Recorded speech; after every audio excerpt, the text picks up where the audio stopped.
and I always preface this, that sounds so simple, but it's really about getting healthy, and that's really complicated though, right? If you got a complicated illness like fibromyalgia or a long hauler, number one, what's the trigger? I mean, where are these symptoms coming from? So until you know that, you're really at a big disadvantage.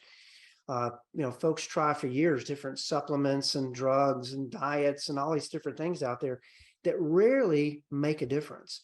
And so what I've learned the hard way over the years, both having a very large integrated medical practice where we used all kind of different prescription drugs very judiciously, but we combine conventional medicine and alternative stuff or more natural stuff.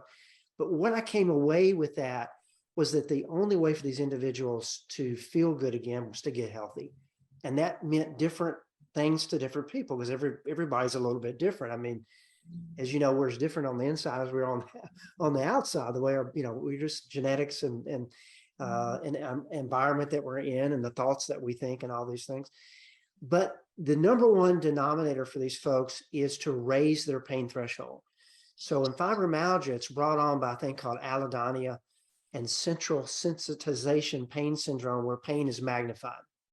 And so these folks have a pain threshold that's really, really low, and so pain is magnified.